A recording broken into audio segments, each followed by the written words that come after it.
Welcome to the sandbox presentation about debug by using step into, step over, and run toCursor. I'm using the Mac, so for the Windows people, it might look a little bit different, but the idea is the same. So stepping is the process of controlling step-by-step execution of the program.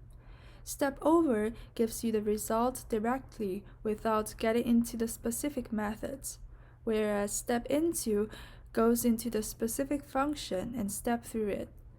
Run toCursor means that it continues the execution until the position of the caret, which is the red dot, is reached.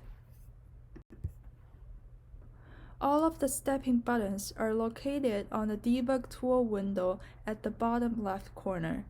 The one with the blue box here is step over, and the one in the middle with the red box around it is step into, and the one on the very right with the green box is run toCursor.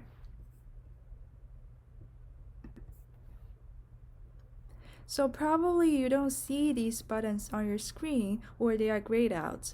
Now you need to right-click the white space in the program and select Step Through the Program. It's even here because that's what I named it.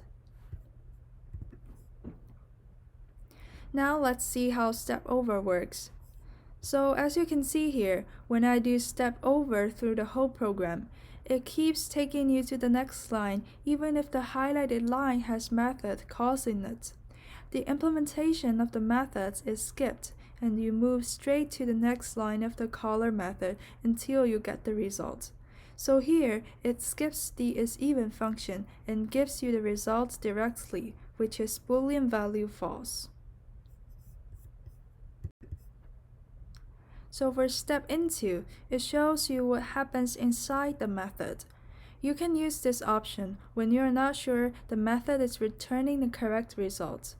So here, when I do step into and call the method isEven, it will take you to the method itself and run the code line by line instead of giving you the results directly.